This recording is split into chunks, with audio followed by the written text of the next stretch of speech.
안녕하세요. 저는 서울에 살고 있는 57세 여성입니다. 제게 아주 특별한 친구가 한 명 있어서 이렇게 사연글을 적어봅니다. 같은 동네에서 태어나서 어릴 때부터 같이 지내던 친구였는데요. 25년이 넘게 지났지만 그녀를 제 머릿속에서 지울 수 없는 이유는 친해서가 아닙니다.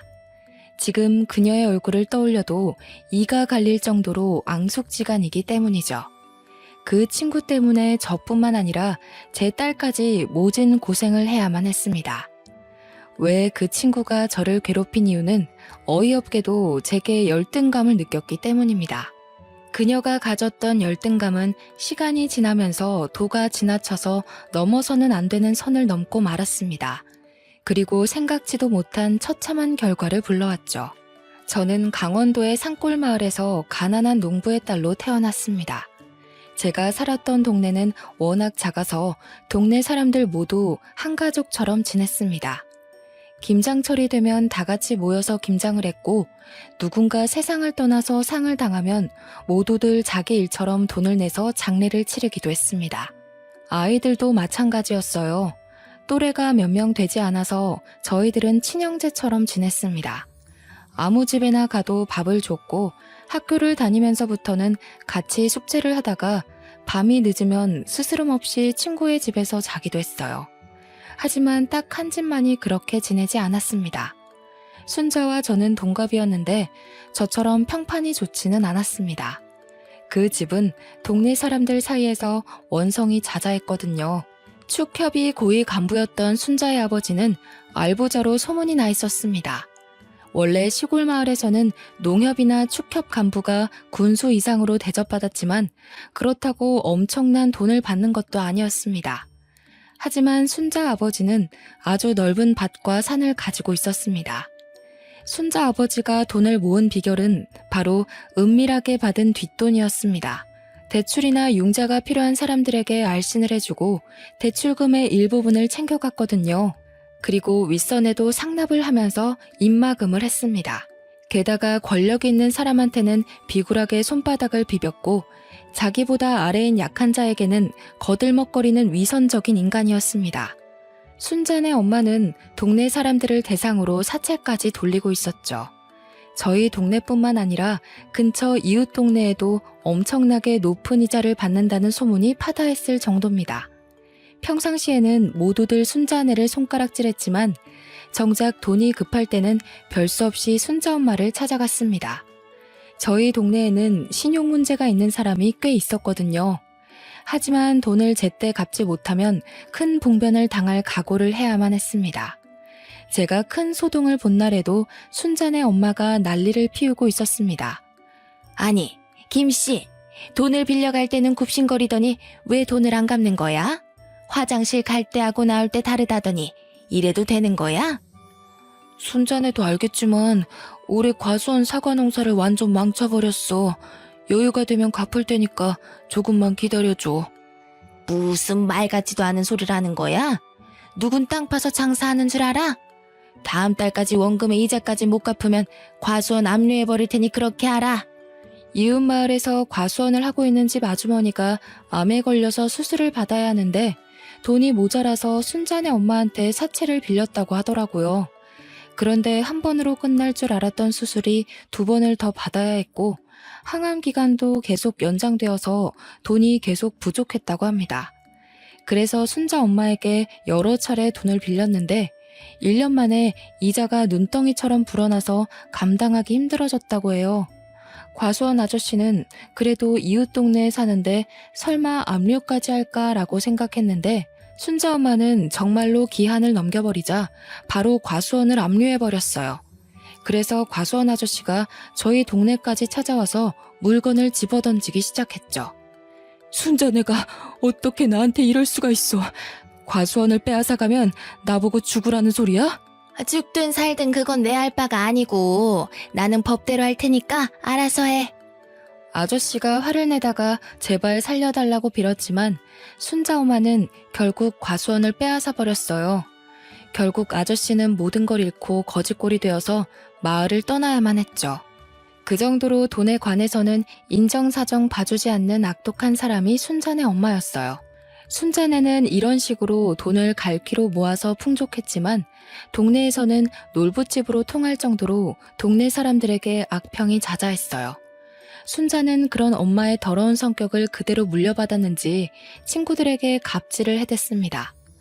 어느 날은 고급 학용품으로 친구를 몸종처럼 부리려고 하더라고요. 야, 너희들 이리 와봐. 이 크레파스 보여? 엄청 좋아 보이지? 이거 미국에서 사온 거야. 내일부터 일주일 동안 내 가방 들어주는 사람은 이 크레파스 줄게. 순자는 친구들에게 자기가 가진 고급 학용품으로 친구들을 꼬셨습니다. 저희들은 순자를 피했지만 귀한 과자나 장난감의 유혹은 거부하기 힘들었어요. 몇몇 친구들은 순자가 주는 물건을 가지려고 몸종 노릇을 자청했는데 저는 순자가 아무리 좋은 물건으로 유혹해도 넘어가지 않았어요. 그래서인지 순자가 유독 저만 보면 몸종 제안을 하더라고요. 경미야, 내 가방 들어주면 1,000원 줄게. 오늘 가방은 하나도 안 무거워. 한번 들어봐. 야, 내가 그까지 돈 때문에 네 몸종 노릇까지 할 것 같니? 10,000원을 줘도 안 해. 집이 부자라고 사람 우습게 보지 마. 저는 코웃음을 치면서 순자의 요구를 거절해버렸더니 순자의 얼굴이 벌겋게 달아올랐어요. 그 길로 다른 친구들도 저를 따라 순자를 무시하기 시작했습니다. 안 그래도 인기 없는 순자가 왕따를 당한 데에는 이유가 다 있었습니다. 순자가 잘난 척하고 친구들을 무시하는 데다가 정말 못생겼거든요. 눈이 작고 못생겨서 단추구멍이라는 별명을 가지고 있었습니다. 거기에 더해서 들창코에 주걱턱까지 가지고 있어서 여자인 제가 봐도 정말이지 못생긴 애였어요. 하지만 저는 어릴 때부터 예쁘다는 소리를 수없이 들으면서 자랐습니다. 초등학교 고학년이 되자 이목구비가 더 뚜렷해졌고 미스코리아감이란 말까지 듣게 되었죠. 저희 엄마도 저만 보면 순자 이야기를 꺼내며 한숨을 내쉬었습니다. 아휴, 네가 순자네처럼 돈 있는 부모만 만났어도 미스코리아는 그냥 되는 건데 돈이 웬수지. TV에 나온 아역 배우보다 우리 딸이 더 예쁘더라. 저희 엄마만 제 외모 칭찬을 하는 것이 아니었습니다. 주위에서 예쁜 딸을 둬서 좋겠다는 말을 들을 때마다 엄마가 엄청 좋아하셨거든요. 한편으로는 제 미모를 그냥 썩혀야 하는 걸 안타까워하셨어요. 남학생들 사이에서 제 인기는 하늘을 찔렀고 반면에 순자는 남학생들 사이에서는 비웃음거리가 되어가고 있었습니다. 야, 단추구멍 지나간다. 단추구멍이 오늘도 1,000원 줄 테니까 뭐 사오라고 했다며? 사람이 어떻게 저 모양으로 생길 수가 있냐? 인성이라도 좋던가. 이거 못생긴 정도가 아니라 괴물이야, 괴물. 남자애들은 순자가 드는 앞에서 대놓고 헐뜯기 시작했어요. 순자는 그때마다 남자들에게 인기가 많아지고 있는 제게 심한 외모 컴플렉스를 느끼고 있었더라고요. 순자의 외모 컴플렉스는 중학생이 된 다음에 더 심해졌어요. 학교 축제날이 다가오자 사회자로 제가 뽑히니까 순자가 또 저를 불러세웠죠. 방과 후에 저를 분식집으로 데리고 가서는 맛있는 음식을 사주면서 이렇게 말하였습니다. 경미야, 오늘은 내가 쏠게. 먹고 싶은 거 마음대로 먹어. 뒤가 웬일이야? 나한테 부탁할 거리라도 있어? 사실 이번에 축제 사회자 말이야. 나한테 넘겨주면 안 될까? 순자는 전교생 앞에서 축제 행사를 진행하는 사회를 보고 싶다고 하더라고요. 그래서 사회자로 뽑힌 제게 선생님께 가서 순자를 추천해달라고 말하는 것이었습니다. 뭐? 내가 왜 널 추천해야 하는데? 내가 안 하겠다고 하면 그 자리가 너한테 간다는 보장이라도 있어? 추천한다고 해도 선생님이 안 된다고 할 수도 있어. 응, 있어.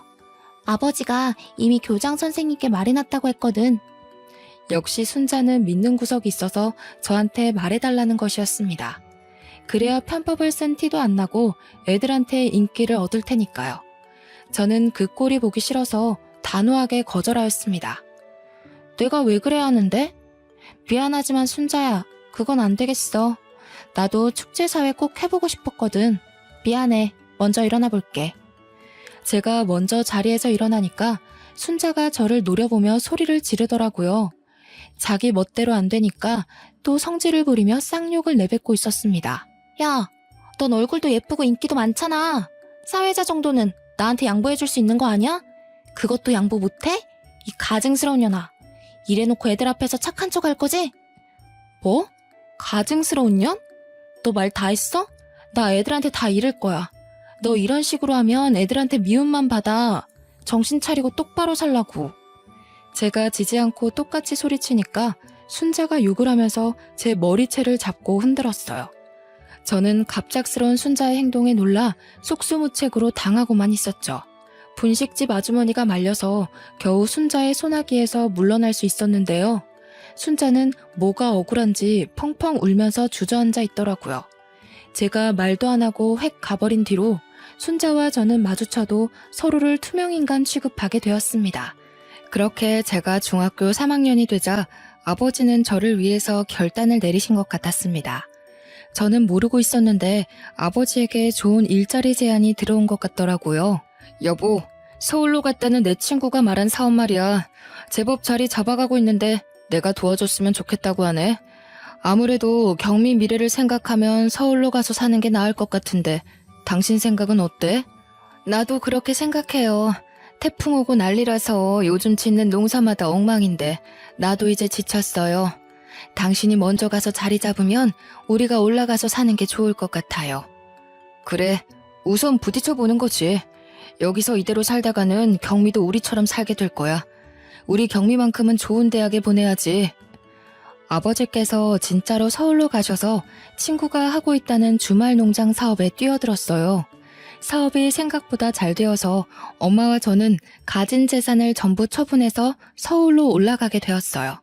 처음에는 단칸 월세방에서 시작해서 엄청난 고생을 한 끝에 5년 만에 겨우 전셋집을 마련하고 자리를 잡게 되었죠. 저도 가만히 있을 수 없어서 고등학교를 다니는 내내 편의점 알바를 하면서 대학 등록금을 모으고 있었습니다. 편의점 손님 중에 자주 오던 단골 손님이 한 분 계셨는데 저를 유심히 쳐다보는 게 느껴지더라고요. 어느 날은 저에게 삐까뻔쩍한 명함을 주시길래 깜짝 놀랐습니다. 내가 전부터 지켜봤는데 키도 크고 늘씬해서 딱 우리 교복 모델하면 좋을 것 같더라고. 혹시 간단하게 사진 몇 장만 찍어볼 생각 없어? 뜻밖의 제안이라 뭐라고 대답을 못하고 있었는데 사장님께서 생각해보고 연락을 하라고 하시더군요. 혹시 사기는 아닐까 하는 생각이 들어서 무시하려고 했지만 그놈의 돈이 문제였습니다. 급식비를 못 낼 것 같은 상황이 찾아오자 사장님의 스튜디오를 찾아가게 되었죠. 그래서 교복 모델로 데뷔를 하게 되었는데 나중에는 방송 광고도 찍게 되었고 돈도 제법 벌게 되었습니다. 사장님도 저를 좋게 보고 저한테 이것저것 많이 제안을 해주셨죠. 경미야, 전문적으로 배우해볼 생각 없어? 내가 아는 방송 PD들이 있는데 원하면 소개시켜줄게. 아니에요. 전 연기하는 데는 소질 없어요. 그리고 배우들은 저보다 훨씬 예쁘잖아요. 아니야. 이번에 데뷔한 배우 보니까 너보다 못생겼더라. 네가 더 예쁘고 끼도 많으니까 단역부터 시작해봐. 사장님은 배우를 해볼 생각이 없냐고 끈질기게 물어봤지만 저는 거절했어요. 잡지나 광고 모델을 하는 것과는 배우는 근본적으로 다른 일인 것 같아서 부담이 됐거든요. 남다른 외모 덕분에 대학 등록금을 어렵지 않게 마련한 저는 부모님의 도움을 받지 않고 원하던 대학에 들어가게 되었습니다. 그런데 대학에 들어간 뒤에 순자를 우연히 만나게 되었는데요. 어머, 경미야. 이게 얼마만이야? 너무 반가워. 오랜만이다. 잘 지냈어? 다시 만나니 반갑네. 사실 순자를 다시 만난 게 그다지 좋지 않아서 얼굴에 티가 났을 거예요. 제가 배우를 거절한 이유도 표정 관리를 못해서였거든요. 그런데 순자는 저만 쫓아다니면서 친한 척을 했습니다.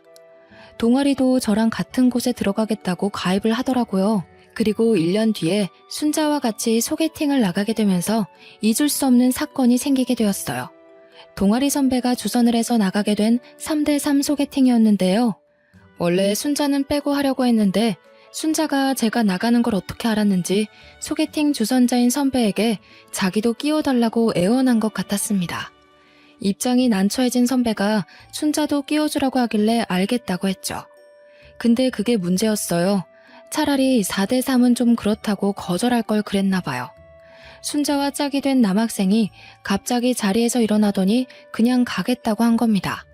다른 학생들이 왜 그러냐고 붙잡으니까 남학생이 순자를 쳐다보며 폭언을 내뱉었습니다. 선배가 말하던 거랑 다르잖아. 다른 여자애들은 다 예쁜데 난 이게 뭐야? 난 저런 애랑은 절대 파트너 못해. 원래 오려고 한 애 아니었는데 왜 껴서는? 그 남학생을 마음에 들어했던 순자는 놀라서 얼굴이 굳어버렸더라고요. 저희들은 어떻게든 남학생을 다시 앉혀보려고 했지만 소용이 없었어요.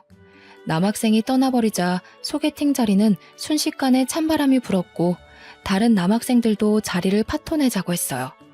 순자는 남학생이 다 떠나고 나서야 서럽다며 눈물을 흘리고 말았습니다.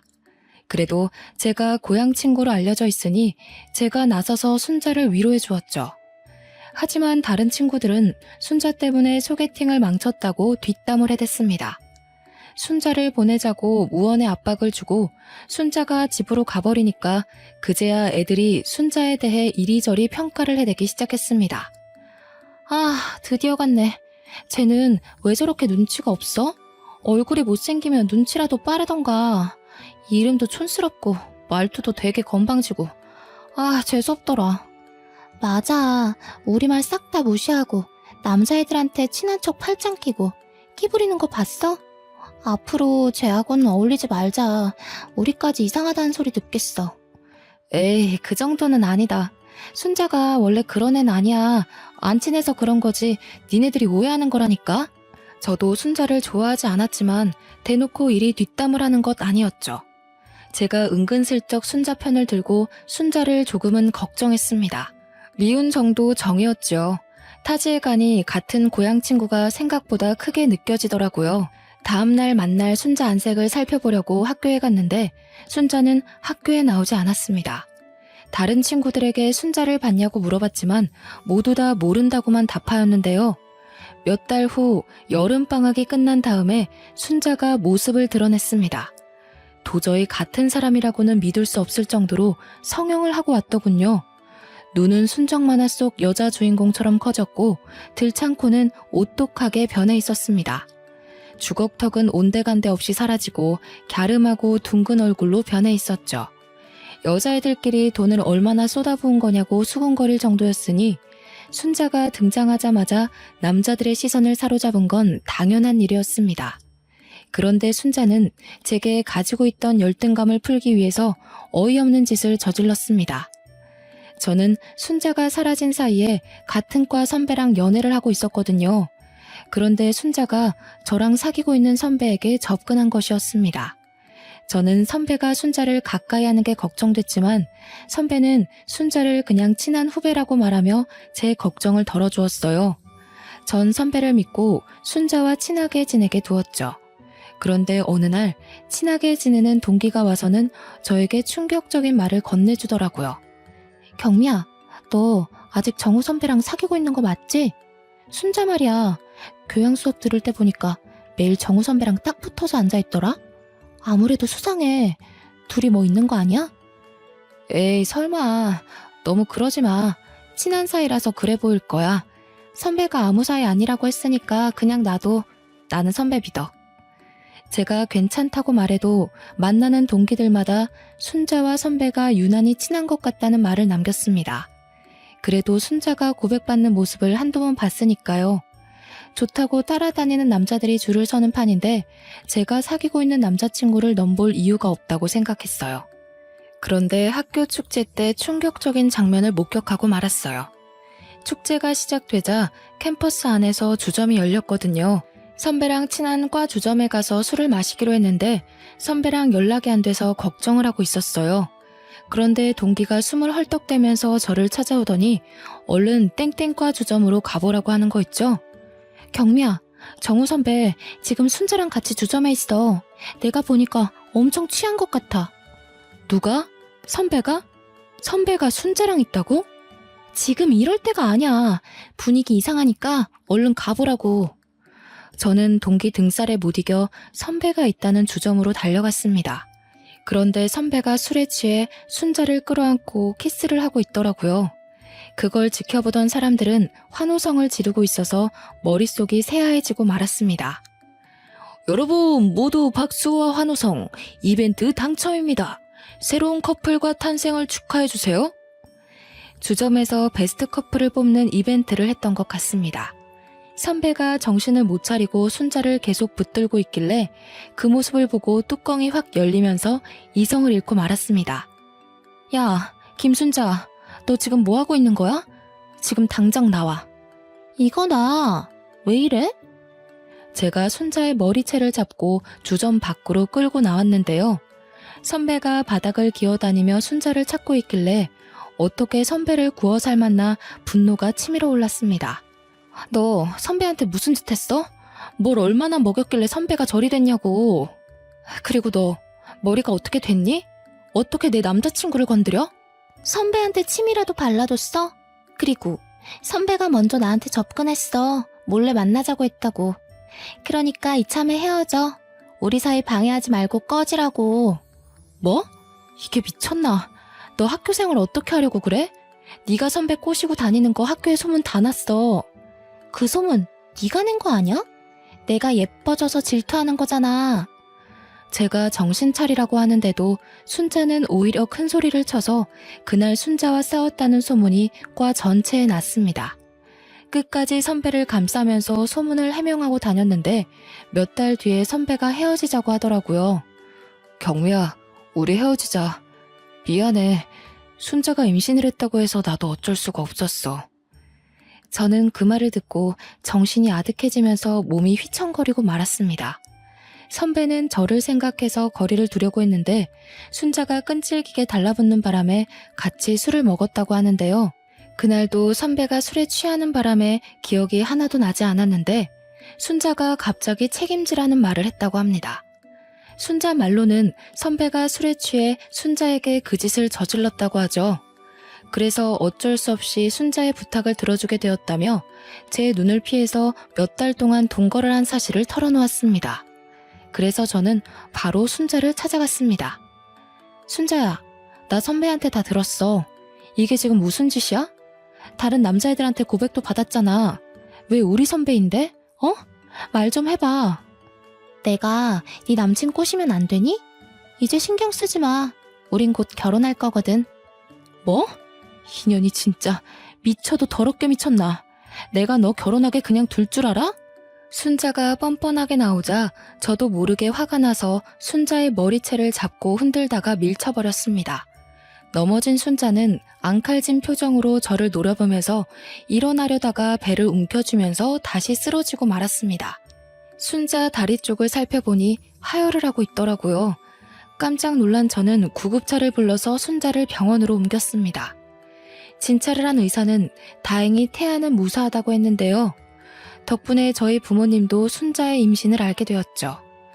응급실까지 찾아와서는 저를 이렇게 위로하셨습니다. 순자가 진짜 뺏었다는 증거도 없고 어쩌겠니? 결혼한 남편도 아니고. 포기해라. 그냥 똥 밟았다고 생각하고 울지 마, 우리 아가. 다른 사람이 바람피는 것 같다고 말하더라도 믿고 기다릴 정도로 사랑하던 사람이었습니다. 그때까지는 눈물만 나오고 분했는데 선배가 진짜로 순자의 병문안을 오고 지극정성 병간호를 하는 모습을 보고 정신적인 충격을 받았습니다. 선배랑 순자가 결혼한다는 소식을 소문으로만 듣고 한 달이 넘게 집 밖으로 나가지도 못하고 폐인처럼 누워만 있었죠. 그래도 만병통치약이라는 시간 덕분에 정신을 차릴 수 있었습니다. 이것으로 순자와 저의 악연은 끝이라고 생각하고 기운내서 열심히 살기로 마음을 먹었는데요. 선배를 만나지 않기 위해 한 학기만 휴학을 하고 다시 복학해 쭉 학교를 다니다가 졸업을 하고 직장을 다니게 되었습니다. 직장 생활을 하면서 은희라는 친한 여직원과 친하게 지내고 있었죠. 은희의 사촌 오빠는 잠실 야구장 근처에서 피자 가게를 하고 있었습니다. 프로야구 경기가 있어서 바쁜 날이면 은희에게 알바를 해달라고 부탁을 하곤 했는데요. 그때마다 은희가 꼭 저를 불러서 피자 가게 일을 같이 했습니다. 그러다 은희의 사촌 오빠랑 친해져서 프로야구 시즌 중에는 주말마다 가게로 가서 일손을 도와주었습니다.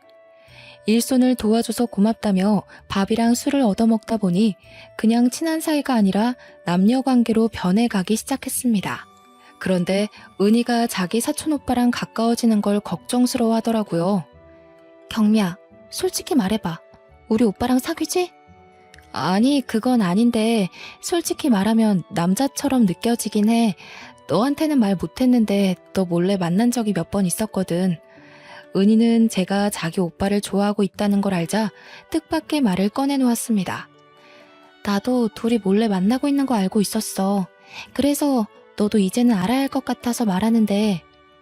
뭘 말하려고 이렇게 뜸을 들여? 설마 사촌 오빠한테 여친이라도 있는 거야?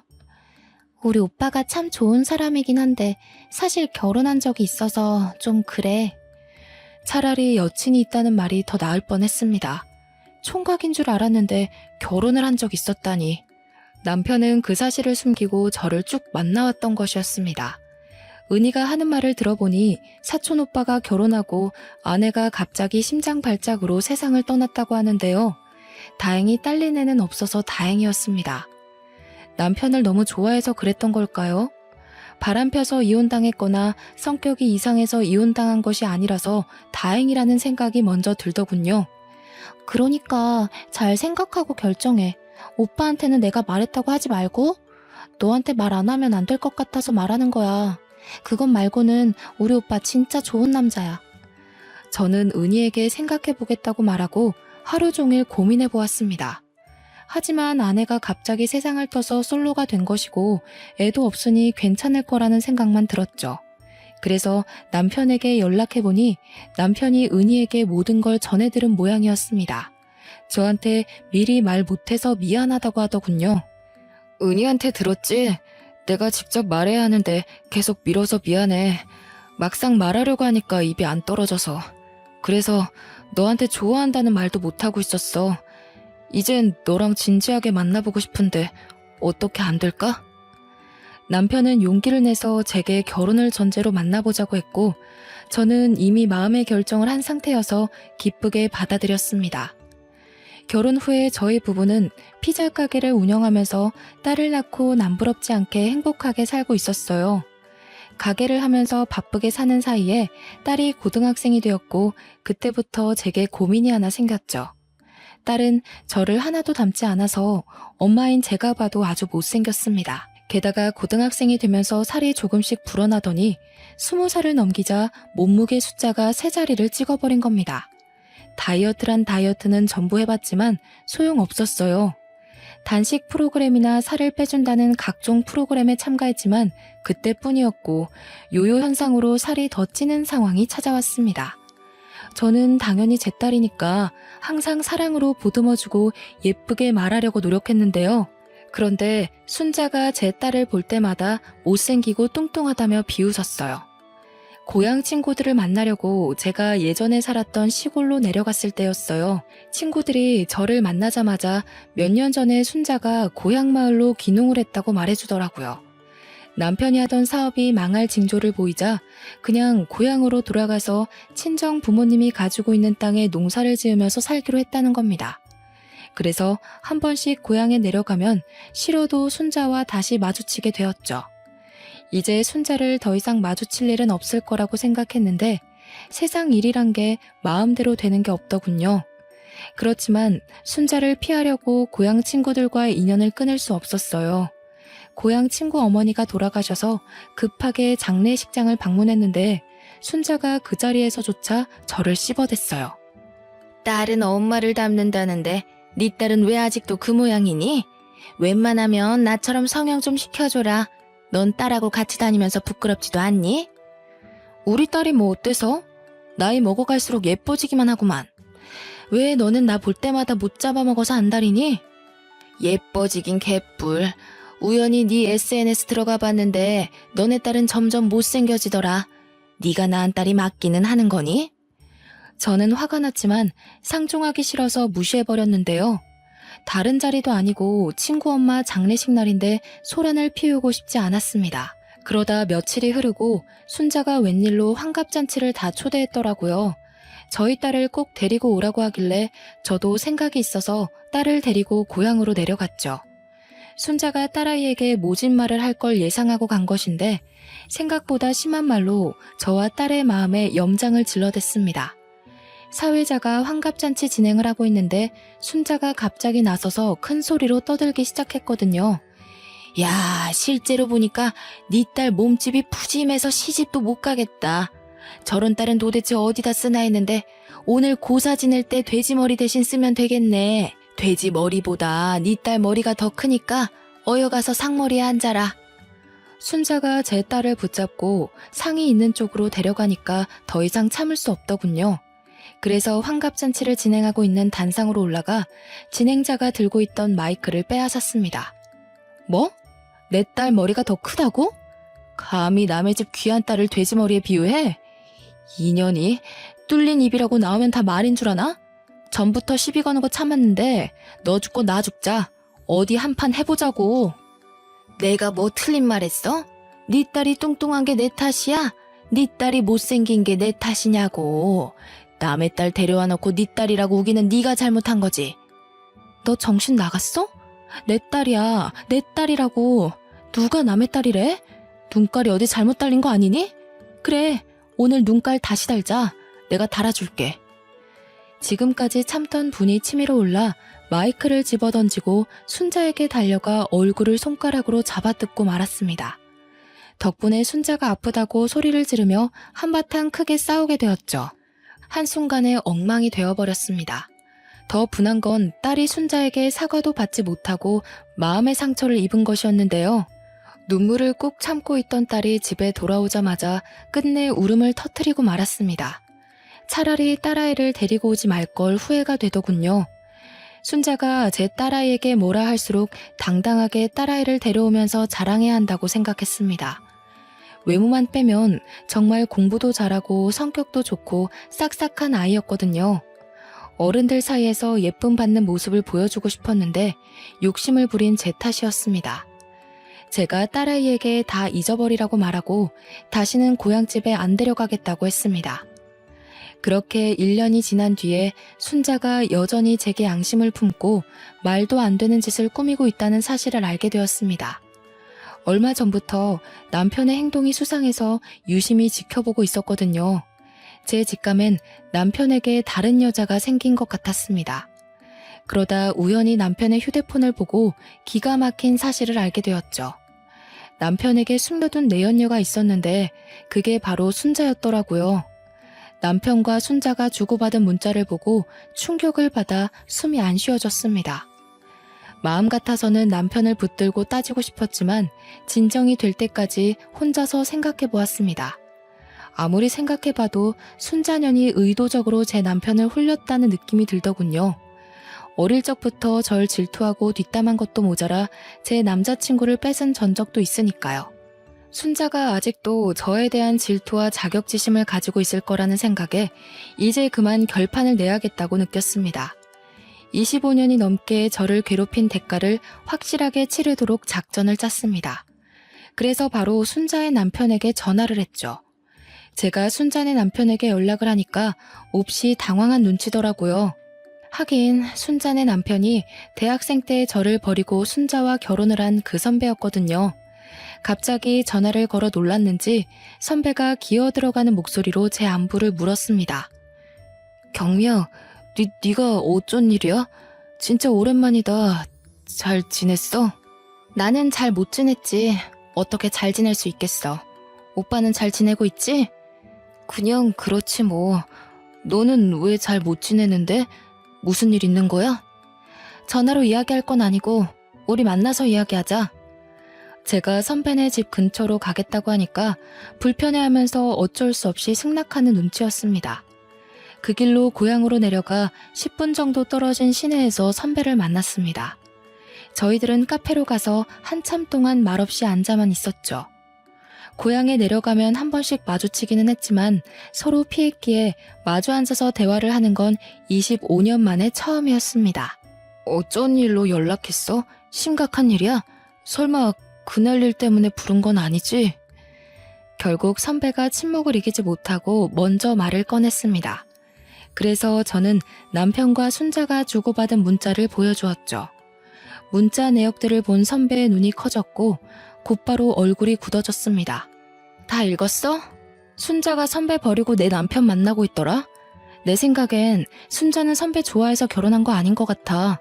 선배는 순자한테 속아서 결혼한 거라고. 그녀는 나한테 복수하려고 선배를 이용한 것뿐이야. 선배는 25년 넘게 그녀한테 속고 있어. 그게 다 무슨 말이야? 나 너무 혼란스럽다. 우리 와이프가 네 남편이랑 불륜 관계라고? 그리고 경미 너한테 복수하려고 나랑 결혼한 거고? 제가 다 맞다고 하니까 선배가 분을 참으려고 입술을 깨물었습니다. 한참 동안 고개를 숙이고 아무 말도 못하고 있길래 진실을 말해줬으니 올바른 선택을 하라고 말해주었는데요. 제가 어떤 의도로 그런 말을 했는지 알아들었나 봅니다. 며칠 뒤에 고향 친구에게서 전화가 한 통 왔거든요. 경미야, 순자가 바람 피웠다가 남편한테 묵사발이 되도록 얻어 터졌대. 내가 집에 가서 순자 얼굴 보니까 진짜로 온몸이 피멍이 되어 있던데? 친구가 순자에게 무슨 일이 있었는지 자세하게 말해주었는데 제가 짐작했던 것과는 많이 다르지 않았습니다. 의도했던 대로 선배가 제 목까지 때려줬더라고요. 게다가 작은 동네라 부부싸움을 할 때 들렸던 육성도 사실인지 몰라도 자극적으로 퍼져갔습니다. 이런 쳐 죽이려나. 감히 나를 속이고 다른 남자랑 바람을 펴? 그것도 경미랑. 너 경미가 어떤 애인지 알고 있잖아. 나랑 만났던 애 남편을 만나? 너 경미가 아니라 나한테 복수하려고 이러는 거지? 나한테 악감정 있어? 말해봐. 도대체 무슨 목적으로 나한테 접근한 거냐고. 왜 아무 말도 못하는데? 어떻게 지금까지 나를 속일 수가 있었냐고, 이 나쁜 년아.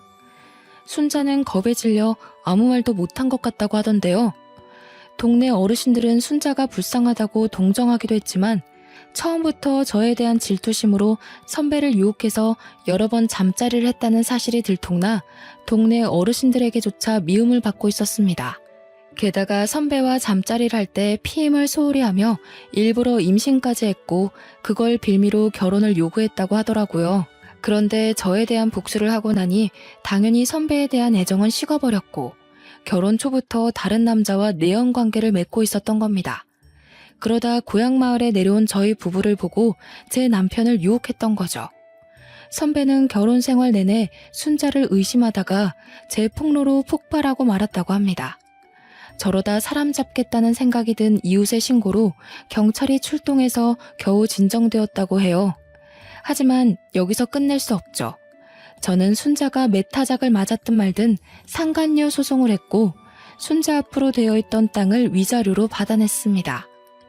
순식간에 이혼을 당하고 동네에서 얼굴을 들고 다닐 수 없게 된 순자는 빈손으로 쓸쓸하게 고향을 떠나는 비참한 신세가 되어버렸는데요. 당연히 저도 순자와 바람이 난 남편에게 이혼을 선포했습니다. 남편이 한 번만 용서해달라고 빌었지만 저희는 아직 별거를 하고 있는 중이죠. 말로만 들었던 황혼 이혼을 제가 다 고민하고 있다니 믿기지가 않습니다. 딸아이가 1년 전에 좋은 남자를 만나서 결혼식을 올려서 그때까지만 버티려다가 지금까지 이혼 소송을 안 걸고 있네요. 저희 딸이 데려온 사위는 딸처럼 덩치가 좋은 유도 선수 출신의 사위여서 든든합니다. 내년이면 손주가 세상에 나올 예정이라서 슬픈 소식을 들려주고 싶지 않은데요. 이렇게 오랜 시간이 지나다 보니 굳이 호적상으로 정리를 해야 하나 걱정이 됩니다. 이제야 주변이 잠잠해지고 좋은 소식만 들려오고 있는데 갑자기 이혼한다고 나서면 눈앞이 깜깜해질 것 같거든요. 여러분들은 부디 이런 일 없이 늘 행복하고 건강하시길 바랍니다.